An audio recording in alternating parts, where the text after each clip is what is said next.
YK 김수방기술산 책 제73보 재현설비 이야기 41번째 특별 피난계단 재현 19번째 이야기입니다. 제목은 외국의 재현설비는 어떻게 되어 있을까? 김진수 지음 재현 오디세이 2편을 보면서 생각해 봅니다. 지난 시간 제72보에 이어 진도를 내보겠습니다. 2편 3장 두 번째 재현 경계가 있는데, 대공간 재현 시스템에서 미국은 재현구역의 평면구획을 강제하지 않고 엔지니어링에 맡기고 있다고 합니다. 미국은 상당히 좀 자유가 더 많군요. 그러나 국내 규정은 방화구획, 스프링클러 방어구획과 연관하여 재현구획을 강제하는데 기본 면적은 1000평방미터로 되어 있다. 방어구역을 3000으로 완화하는데도 재현구역은 1000이다. 뭐 좀 좁다. 뭐 그런 얘기들을 쭉 하고 있는 것 같습니다. 3.4 배연창은 건너뛰고 다음 3.5 샤프트를 보면은 샤프트의 뭐 일반 사항이라 해서 급배기 샤프트의 개념도다. 이건 급기 샤프트, 배기 샤프트가 있어서 급기는 브로어가 아래 있고 이거는 배기는 위에 있다. 뭐 이런 구조를 얘기를 보여주고 있습니다. 부속실 급기의 경우에 대해서 좀 읽어보겠습니다. 부속실 그 자체는 각 층별 바닥으로 구획되어 있으므로 샤프트가 아니지만 부속실 급기 닥트는 수직 샤프트가 되어 있죠. 승강기, 승강로처럼 단면적이 넓은 샤프트와 달리 부속실 전형으로 단면적이 작은 급기 닥트는 공기가 흐를 때의 마찰 손실이 상당히 크다. 부속실 급기 방식에서 일반적으로 수직 샤프트에 공급되는 통량 36,000 입방메타/아워의 유속 15m/s로 공급할 때의 마찰 손실은 메타당 2파스칼 정도로 생기고 있고, 이러한 풍량이 100m 길이를 올라갈 때의 마찰 손실 200파스칼 정도이다. 이런 설명이 있습니다. 그 밑에는 시스템 장애와 서징에 대해서 얘기하고 토출 압력 거기에 대해서도 걱정을 하고 있습니다. 이 부분은 앞에 1편에 있는 닥트, 그 다음에 송풍기 부분을 참고해 주시기 바랍니다. 다음 3.5.3 계단실에 대해서 설명하고 있는데요. 이것이 이제 수직 샤프트의 대표가 계단실이 아니겠습니까? 계단실은 피난 경로의 최우선 순위를 차지하지만 계단실의 혹한기에 항상 발생하는 꿀뚝 효과는 계단실 문에 작용하는 차압의 심한 불균형을 일으켜 부속실과 계단실의 차압 재현 기능에 큰 장애를 초래할 수 있다.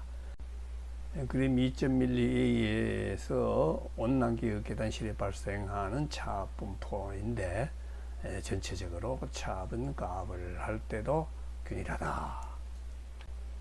즉 계단실 가압 시의 차압 분포 형태, 온난기, 그러니까 실온과 외부의 온도가 같을 때는 연돌 효과가 없지요. 그래서 부속실과 계단실 간의 차압이 균일하게 나타나는 것을 보여준다. 가압을 하더라도 마찬가지로 이렇게 부속실과 계단실 간의 차압들이 균일하게 이렇게 온난기, 저기 여름철, 봄철, 가을에는 거의 일어난다. 이런 얘기를 보이고 있습니다. 그림 B는 혹한기의 저층부의 부하를 없애기 위해 가압한 경우로서 붉은 사선은 차압 분포 선이다. 즉 겨울철 같은 경우에는 이 하층에 1층에 음압을 없애기 위해 여기를 가압을 하더라도, 그러니까 여기는 음압이 없어졌죠. 동압이 되는데 부속실하고 올라가면 올라갈수록 이 압력이 이렇게 높아지는 현상이 일어난다는 것을 설명하고 있습니다. 이렇게 위로 올라갈수록 화살표의 크기가 점점 커진다는 얘기는 계단실 압력이 이렇게 점점 증가한다는 표현입니다. C는 계단실의 상향 길이를 발생시켜 차압 경사를 상쇄한 경우이다. C, 혹한기 계단 실에 상승 기류를 일으킨다. 송풍기로 바람을 불어넣어서 이렇게 위에서 제일 고층부에서 이게 배출을 해서 상승 기류가 일어나게 하면은 연돌 효과를 상쇄시켜서 균일한 차압을 만든다. 그런 얘기입니다. 그런데 그렇게 할 때 여름철에는 오히려 저층부 압력이 높아질 수가 있어서 최상층과 바닥층 정압 틀리게 되죠. 그때는 뭐 하층부나 그것도 릴리프를 설치해서 어떻게 할 수 있겠다 했는데, 지금까지 이 설명은 제가 제안하고 있는 그 재현 설계 방법에 거의 뭐 80% 뭐 가까이 설명이 된 겁니다. 여기서 제가 한 발 좀 진도를 내어서 이 급기를 하층부만 하는 것이 아니라 쭉 이게 수직 수풍도를 두어서 군데군데 자동차 급기 댐퍼를 두어서 겨울에는 아래층만 주로 열리고 여름철에는 전반적으로 열리도록 하고, 아주 그것이 역굴뚝 효과가 생길 때는 위만 나오게 하자 하는 걸로 이제 여기에다가 보탠 것이 제가 제안하는 굴뚝 효과를 감안하는 특별 피난계단 재현 설계가 되는 것입니다. 우리 여기서 김진수님이 제가 생각한 그거를 거의 다 생각해 두었습니다. 저는 여기에다가 살짝 여기 자동차 댐퍼를 쭉 둔다. 그 다음에 이쪽에 피난층 출입문이 열릴 때 여기에 커튼, 특수야 커튼, 역풍기를 둬서 배출 공기를 좀 줄여주자 하는 것을 보탠 것이 제 제안의 전부입니다. 제 제안의 타당성을 이 재현 오디세이가 80%는 설명을 해주고 있습니다. 다음, 승강기의 승강로에 대한 이 수직 샤프트 설명을 잘 하고 있습니다. 비상용 승강기의 승강로는 건물 전체를 관통하므로 가압설비 하나로 전체를 가압할 수 있다. 승강기 방호에 대한 영미식 방식에서는 승강로를 직접 가압하는 것을 원칙으로 하고, 특히 미국 IBC에서는 승강로를 가압할 경우 승강장을 별도 방화구에 가지 않아도 되도록 면제 규정까지 두고 있다. 국내 화재 안전 기준에는 승강장 가압과 방향 풍속까지 요구하고 있어서 승강로를 급기 혹은 배기용 샤프트로 쓸 일이 없었지만, 최근 승강로를 통한 급기 가압 방식이 허용되면서 승강로도 급기 샤프트가 되었다. 승강기 승강로는 유동 단면적이 워낙 큰데 반비례해 유속이 아주 작으므로 아무리 초고층이라도 건물 높이 정도의 유동 거리에는 문제될 만큼의 마찰 손실을 발생하지 않는다. 그래가지고 상승 기류를 이렇게 가지고 이렇게 굴뚝 효과를 상쇄할 수 없다 하는 제 얘기하고 이제 똑같은 얘기입니다. 우리 김진수님이 일찌감치 저보다가 한 수 빨리 이런 거를 다 알아내셨네요. 다만 연용량이 큰 콘크리트 구조이므로 내부의 유동 공기량이 대단히 크지 않고서는 공기 온도를 낮추기 어려워 혹한기 연돌 효과 문제가 될 수 있다. 이렇게 얘기하셨는데, 저는 이제 아니다. 거기에 차가운 외기를 도입하거나 컨디셔너를 써서 냉방을 하는 것이 거기에 소요되는 냉방 에너지가 굴뚝 효과에 의해서 아래층에서는 공기가 외피를 뚫고 실내로 들어오고, 그것이 또 고층부에서는 나가고 하는 것 때문에 생기는 에너지 손실보다가 작을 것이라고 생각하고 있습니다. 그리고 승강로 가압은 67파스칼 이하로 한계로 정하고 있다는 것도 언급되고 있습니다. 그런데 승강로에서 승강장으로 나오는 물의 누설량이 많기 때문에 승강장에다가 별도 거기가 해도 규정차압이 나오고, 그런데 문제는 이제 옥내로 들어가는 출입문의 방염풍속, 그거를 이제 누설량을로 커버하기는, 방염풍력을 공급하기는 어렵다는 얘기가 있습니다. 다음 4장 거실지연 일반 원칙 이런 게 있고요. 다음 5장 대공간 재연하는 것이 있어서, 첫째 아트리움, 그 다음에 한참 가다 보면 5.4 지하철 승강장 가는 부분이 있는데, 지하철 승강장 재연을 진짜 한다는 거는 어렵죠.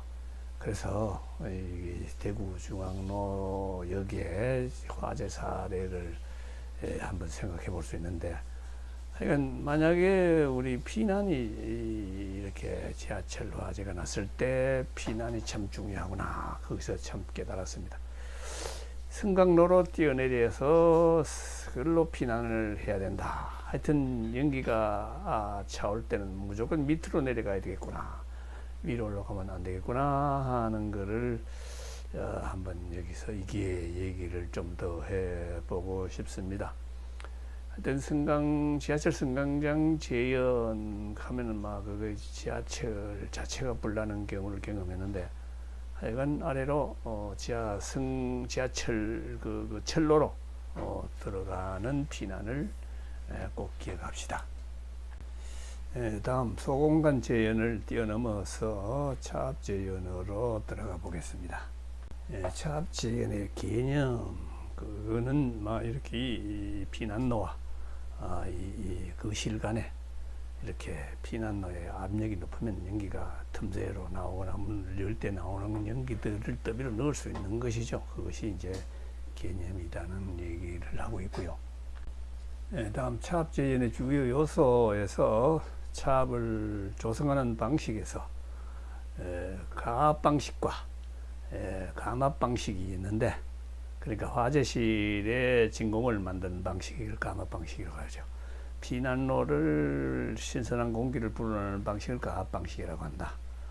그렇지만 현재 피난 경로 가압 방식이 선택되고 있다, 이런 얘기를 해놓고요. 다음 최소 차압. 차압 재연 시스템에서 설계 목적상 재연 시스템은 바람이나 연돌의 효과 등 특정 설계 조건 하에서도 최소한의 차압을 유지하여야 한다. 재연구역에 인접한 구역에 화재가 발생한 경우 재연구역과 화재실이 연결되는 모든 경로 및 틈새 등의 연기가 새어나가지 않게 적정 차압이 유지되어야 하지만, 차압은 연돌 효과와 바람의 영향 및 문의 개폐 상황에 따라 달라져 최악의 경우 어떻게 변할지 예측하기 곤란하고, 화재 상황에서는 작은 높이 차이에서도 큰 차이를 보인다. 계단실이나 승강기, 승강로 등 수직 샤프트를 가압할 때 피난문이나 승강기 문 등이 열리면 가압 공간 전체의 압력이 저하된다. 여기까지를 얘기를 했는데 그 주의가 끊어졌습니다. 그래서 저는 이렇게 승강로나 그러니까 계단실이 피난문 열릴 때에, 하락될 때에, 그때에 에어커튼 등을 가지고 저하되는 것을 최대한 막아야 된다 하는 얘기를 제가 제안하는 내용에 여기에 답을 제시를 하고 있다는 것을 이제 강조해 봅니다. 다음 화재 최성기 최소 차압 계산 검토를 한 예가 보이는군요.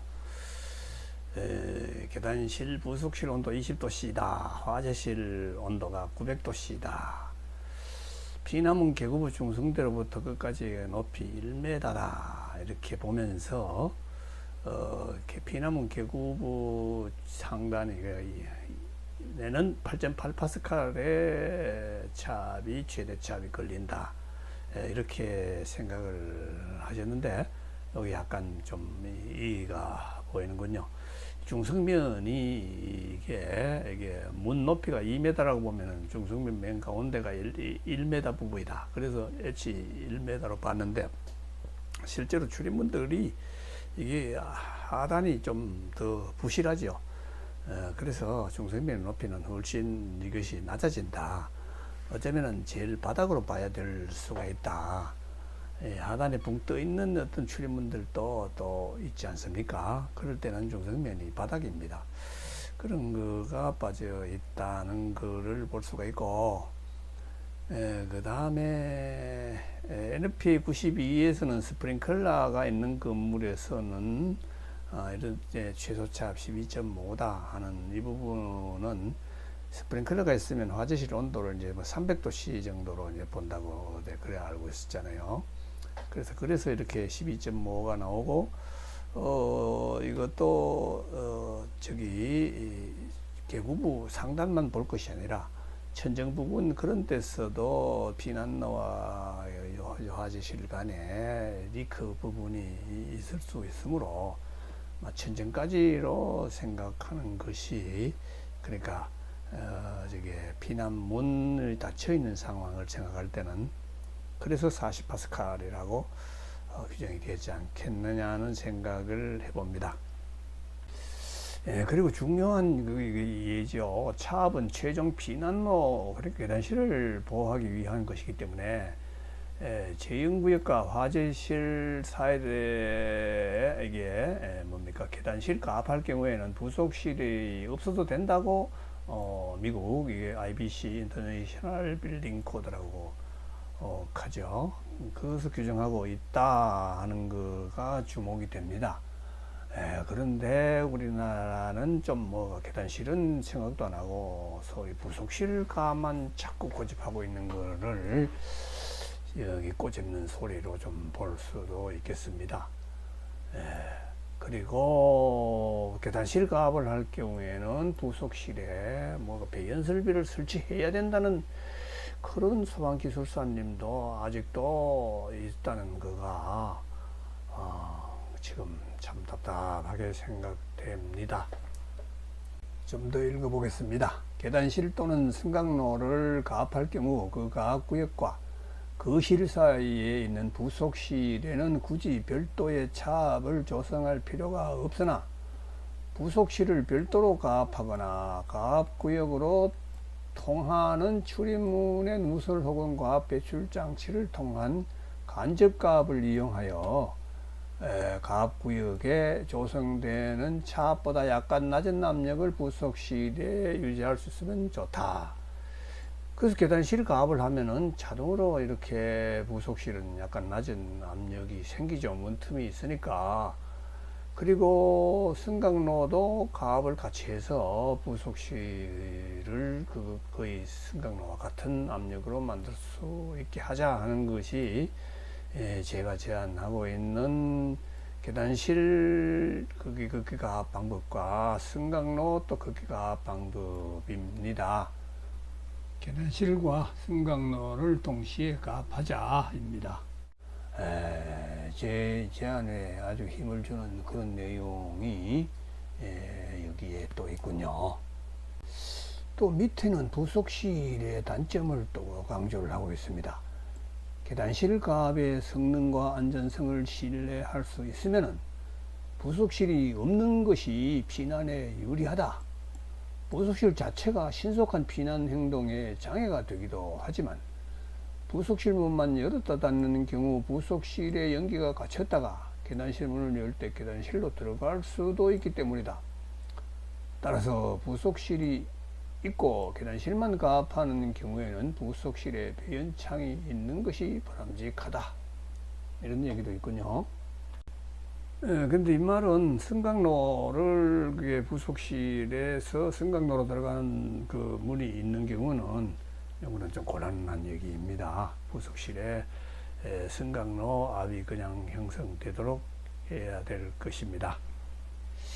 그런데 부속실에 승강기가 없는 경우라도 저기 양쪽 문, 거실문, 계단실문 다 열린 부속실에서 이 배연창을 둔다는 얘기는 거실의 연기가 부속실로 들어오게 하겠다는 얘기가 돼서 이건 좀 잘못된 얘기 같습니다. 다음 이제 최대 차압하는 것이 있는데, 하여튼 차압 제어 시스템에서 피난 경로에 이제 지나친 이제 급기를 해서 가압을 해서 피난문을 너무 열기가 어렵도록 만들면 안 된다, 뭐 그런 얘기이죠. 제연기역의 출입문에 작용하는 차압이 100파스칼만 되어도 저항을 구체적으로 느낀다, 이런 얘기. 그래서 화재 안전 기준에는 문을 처음 열기 시작할 때 110뉴턴을 넘지 않도록 규정한다, 이런 얘기를 하고 있습니다. 그 힘을 영국은 100뉴턴, NFPA 92, 미국은 133뉴턴, 뭐 이런 것이 있군요. 그럼 이 110뉴턴의 힘이 생기는 경우에 그 차압은 얼마가 되는가 하는 거를 이제 알아야죠. 이 차압을 최대 허용 차압, 최대 차압이라고 하죠. 그래서 그 공식이 여기에 이렇게 제시되어 있고요. 뒤에 설명을 쭈르륵 하고 있습니다. 그런데 그것보다가 좀 더 쉽게 좀 이해할 수 있도록 하기 위해서 제가 따로이 좀 공식을 유도하는 거를 준비했습니다. 소방기술자라 하면은 이 공식 유도는 수업이 눈 감고도 할 수 있도록 좀 해 주셔야 됩니다. 지금 이건 너무 어렵게 생각하고 포기하는 사람이 상당히 많더라고요, 이거. 그래서 제가 한번 설명하는 걸 좀 열심히 들어보시고 이 책도 읽어보시도록 하면 좋겠습니다만은, 하여간 제 것만 들어도 됩니다. 하여간 근데 여기 도어에 붙는 도어 크로자, 우리 아파트 문 같은 경우에는 2호가 많이 붙어 있는 것 같아요. 우리 집 글씨에 보니까 이것이 닫히는 힘 10뉴턴, 나갈 때 여는 힘 32뉴턴 정도의 그러니까 힘이 걸립니다. 그런데 여기 쓰인 거는 뉴턴 메타, 이게 1의 단위하고 똑같죠. 이게 모멘트 단위, 회전력의 단위, 이것이 뉴턴 메타라고 합니다. 이게 거리 곱하기 힘입니다. 그래서 이것이 회전력, 요거는 직각되죠. 거리가 있고 힘은 이렇게 직각되는 방향이죠. 그렇게 하는 것이 모멘트다. 모멘트다 하는 거를 이제 생각하시고 공식 유도를 해 보려고 하는데, 거실에서 부속실로 나가는 출입문 얘기입니다. 지금 이 출입문을 이렇게 반을 딱 가릅니다. 갈라서 이 아랫부분 요 부분을 요거 힌지 부분에서 이렇게 펴니다.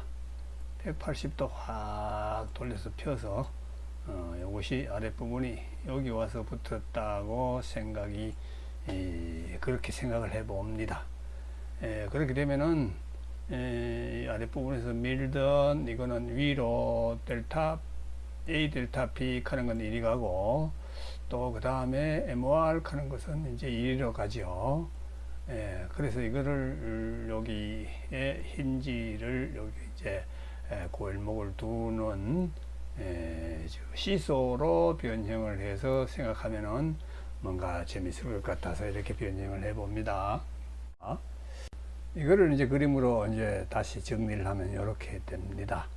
그러니까 이게 시소로 만들었죠. 아까 그 문짝으로, 그러니까 좀 재미가 없어서 이런 재미 있을까 싶어요. 그래야 변형해 봤습니다.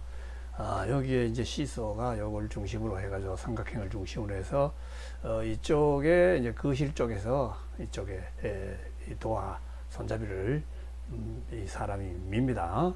그런데 이쪽에 이제 시소 반대쪽 왼쪽에서는 여기는 이제 저기에요, 부속실이에요. 거기서 이제 부속실 기압에 의해서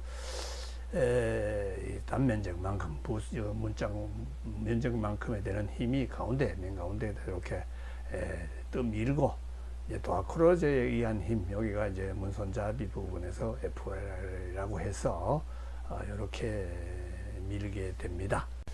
그래서 문 개방 모멘트는 F 곱하기 W 마이너스 D다. 이렇게 문 개방 모멘트는 F 곱하기 W 마이너스 D다. 이렇게 해서 일식으로 만들어 놓고, 문 닫힘 모멘트라는 거는 어떻게 되느냐 하면은 델타 PA 카는 이 힘 곱하기 이 2분의 W 더하기 이 FR 곱하기 W 마이너스 D 이렇게 되는데, 그것을 즉 MR 저게 도어크로즈의 닫힘 모멘트라고 합니다. 그래서 문이 열리려고 하면은 이것이 1이 더 커야 되겠죠. 그래서 1이 더 커야 된다. FW-D가 커야 된다. 그래서 MOR 플러스 이렇게 된다. 그래서 문 개방 모멘트 요 F를 앞으로 내서 F는 이렇게 돼야 된다 나오고, 요 앞에 있는 것이 도어 크로즈에 닫히는 힘 FR이 되는 것이고, 플러스 E W-D 분의 A 델타 P W 칸은 이렇게 이제 식이 나오는 것이지요. 그런데 요거를 FR이라고 이렇게 바꾸면은 이런 식으로 되죠. 요거는 우리 JN 오디세이에 있는 공식 그대로입니다. 그죠? JN 오디세이는 공식 그대로입니다만은, 여기는 요것이 잘못됐어요. 요것을 우리 JN 오디세이에서는 꼴이 아니라 이렇게 크다 이렇게 표현을 해야 사실은 정확한 것입니다. 그래서 이것을 가장 일반적인 문, 우리 저 아파트 제 집에 있는 출입문을 가지고 그러면 차압이 얼마나 그게 되어야 되는가 차압으로 구해봤습니다. 그러니까 이것은 집집마다 이것이 문 사이즈가 이제 틀릴 수가 있으니까 그때 이게 감리자가 이런 건 계산을 할 줄 알아야 되겠죠. 아주 이것도 이해하면은 쉽습니다. 뭐니까 시소를 이렇게 그려버리면은. 그래서 이게 우리 집 문은 폭이 0.9m, 높이 2m, 1.8 평방미터 문에, 그래서 도어크로즈는 6cm 문 끝에서 안에 위치해 있고, 그것이 체크는 이제 도어크로즈는 10Nm 짜리라서 그거를 힘으로 환산하면은 10N이다. 이렇게 생각을 해가지고 F 이퀄 110N 이하다 이렇게 여기다가 집어넣어서, 그러면은 이 차압 델타 P는 얼마인가를 이렇게 계산을 해본다 이겁니다. 대입하면 이런 모양이 됩니다. 그래서 이 델타 P를 앞으로 내가지고 전부 이게 110-10을 요걸 이항을 해서 1.8, 0.9분에 이것이 모로 내려가고, 요게 2 곱하기 0.9가 분모로 올라가지요. 그래가지고 계산을 해버리니까 103.7파스칼. 그러니까 부속실 거실과의 차압은 137파스칼 이하이어야 한다. 이하가 아니라 미만이어야 한다. 이렇게 됩니다. 이게 이하가 이거 미만입니다. 그죠? 즉 부속실과 거실과 차압은 103.7파스칼 미만이어야 한다. 그런데 이 책에서는 안타깝게도 계단실 문이 자동으로 닫히지 않는 것에 대한 얘기가 없고요. 그리고 또 과풍량으로 닫히지 않는다고 주장하던 사람들이 전혀 생각이 변하지 않고 있는 걸로 느껴집니다. 최근에 이태권님의 블로그에서도 21년 8월 26일자 과풍량 해결 방안 이런 글이 올라온 것을 볼 수 있었고요. 한국소방기술사회 한 홈페이지에서도 한 박사님이 쓴 글에 폐쇄력보다 극기 풍량이 작아야 출입문을 닫을 수 있다. 폐쇄력과 극기 풍량을 이렇게 비교하는 글이 있는데, 이거는 제가 힘과 양을 어떻게 비교하느냐 이런 지적하는 그 좀 꼬집는 글을 올려도 아무 반응이 없어요. 그래서 참말로 답답해 미치겠습니다. 그래서 한번 계단실로 나가는 문과 그것이 자동으로 닫히지 않는 것에 대해서 한번 분석하고 가는 것이 좋겠다는 생각이 듭니다. 잠시 제 44부에 있는 부분을 한번 돌아가 보겠습니다. 거기서는 예상 문제로, 기술사 시험 예상 문제로 부속실에서 계단실로 나가는 출입문이 부속실 재현을 할 때에 자동으로 닫히지 않는 현상이 있다. 그 원인 및 대책에 대해서 설명하라. 그거를 가지고 얘기를 제 44부에서 얘기를 좀 상세하게 하고 있습니다. 그걸 참고해 주시길 바라면서 지금 이렇게 돌아간 이유는 자동 폐쇄 장치의 성능 인증 및 제품 검사의 기술 기준에 문이 닫힐 때 소요되는 힘은 37뉴턴 이상이어야 한다.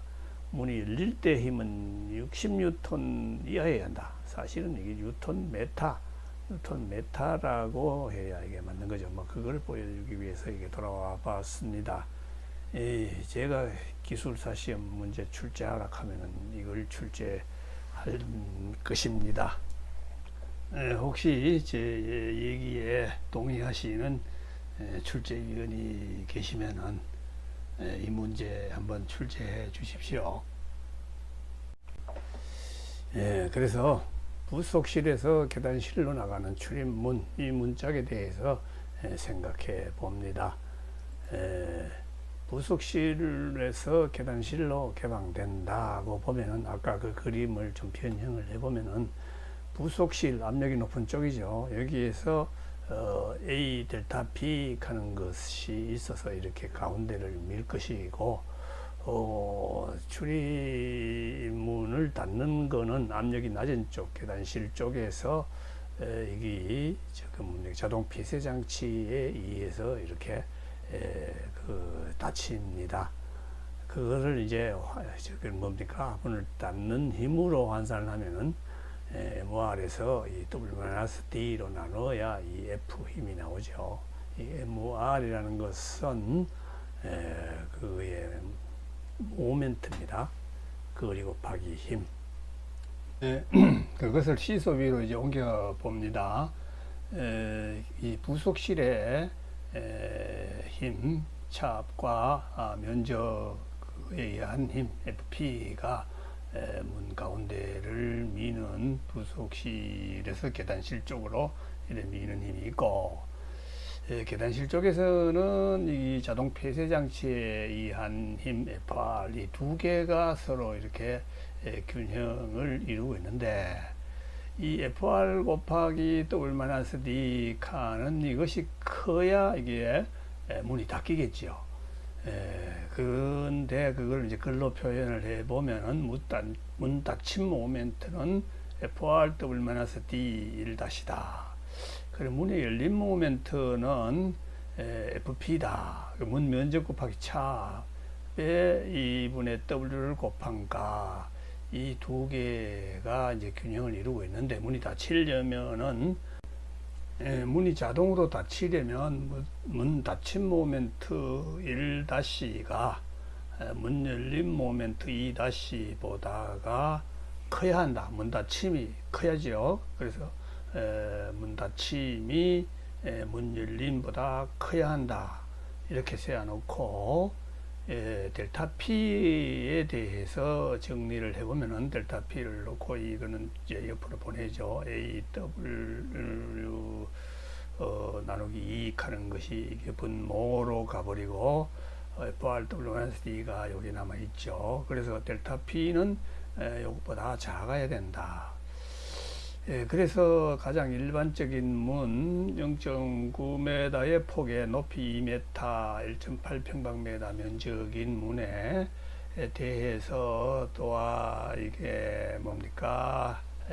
손잡이는 0.6m, 6cm 안쪽으로 붙어 있다는 걸 가지고 이 삼식에 또 자동 폐쇄 장치의 법정 폐쇄력 37뉴턴을 FR에다가 대입을 하면은 델타 P는 여기다가 FR이 37뉴턴, 문폭 0.9m, 그 그 다음에 요게 손잡이에 이제 문 끝에서의 거리 0.066cm, 그리고 문 면적이 1.8, 그리고 문폭에 나누기 2 하는 거를 이렇게 대입해 보면은 차압은 38파스칼보다가 작아야 된다.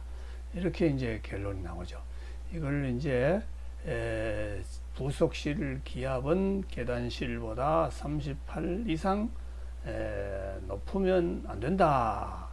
이렇게 되는 거죠. 차압이 38보다 크면 안 된다. 이런 얘기가 되고, 또다시 중복해서 말한다면은 계단실 문이 닫히지 않고 있는 순간에 차압은 38파스칼이다.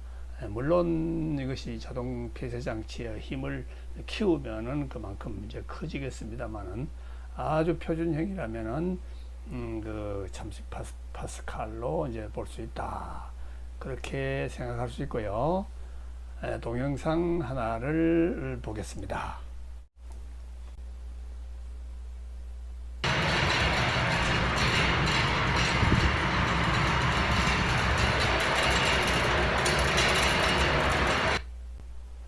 이 동영상 분석을 해본다면은 열림폭 15cm 정도로 추산이 되는데, 그래서 그 개구 면적은 0.15m 곱하기 2.5m 이 길이죠. 그래서 0.375m 평방미터로 생각할 수 있는데, 그때 실내 기압이 아까 계기를 봐서는 뭐 0 같은데요. 0이라고 본다면은 저게 계단실 기압은 마이너스 38파스칼이라고 볼 수 있습니다. 물론 이게 자동 폐쇄 장치에 그 힘을 넣었다면은, 뭐 50으로 넣었다면은 거기는 이제 50파스칼의 힘이 작용돼서 밑에는 전박 계단은 마이너스 50파스칼로 될 수가 있는 겁니다. 그래서 이 38파스칼이라고 차압이 형성되었다고 봐서 그때 유출 풍량을 계산해 보면은 2박메다/세크 정도로 됩니다. 그래서 이게 뭐 2박메다/세크 가지고는 과한 풍량이라고 볼 수가 없지 않습니까? 그럼 여기서 또 풍량을 줄인다고 그래 가지고 1.4로 긋게 된다고 하면은 계산을 해 보면은 문 열리는 폭이 지금은 15cm 열리다 뭐 크는 것이 11cm로 줄어들 뿐일 것입니다. 지금 열린 폭이 한 뭐 20cm라고도 볼 수도 있는데, 하여간 그거는 과풍량이라고 생각할 수가 없고, 그 적정 풍량이, 그러면 과풍량의 기준이 뭐냐? 뭐 이런 것도 지금 얘기는 지금 많은 사람이 없죠. 그냥 좀 희왕하게 과풍량이다 이러고 있는 걸로 생각이 됩니다. 하여간 이거를 한번 그런 문화 닫힘 현상이 있으면은 계단실과의 차압을 측정해 보시기를 강력히 권합니다. 다음 제 노티스로 들어와서 옥내 배출, 그러니까 부속실을 긋기가 압하고 또 옥내에서 배출 설비가 작동한다면은 이게 강제죠. 그러면 출입문이 열리지 않는 상태에서는 이제 옥내가 음압이 되고 이래서 그거하고 합해져서 출입문에 강한 차압이 걸려 출입문에 문제가 생기는 것도 실제 현실적인 얘기입니다. 이것도 잘 고려를 해야 될 사항인데, 그래서 옥내와 그 부속실 간에 배출 장치, 그 서로 통하는 프랩댐퍼 설치되는 것이 상당히 필요하다는 얘기를 이제 하는 것 같습니다. 즉 부속실과 옥내 사이에 과압 해소 장치가 있어 과압을 해소하는 뭐 이런 대책이 필요하지 않겠느냐는 얘기죠. 그걸 설명하는 그림이 이 그림입니다. 그 부속실에 그렇게 가압을 하는데, 이 거실에서는 또 이렇게 배연 설비가 작동이 되고 있으면은 이 출입문을 당기고 또 밀고 이런 현상이 생길 수 있다. 그래서 이 어디에 여기서 과압을 좀 해소해 줄 수 있는 프랩댐퍼가 어디에 붙어 있다면은 참 좋지 않겠느냐, 그래서 일본 의대 일장에서 봤지 않습니까? 여기에 이렇게 커다란 프레평 그 그릴이 설치되어 있는 거를 일본의 예로 사진을 앞에서 이제 봤던 게 기억이 납니다. 그러므로 옥내 배출은 기계식으로 하지 말고 자연 배출식으로 하는 것이 훨씬 효과적이다. 뭐 이런 얘기도 해 두었는데요.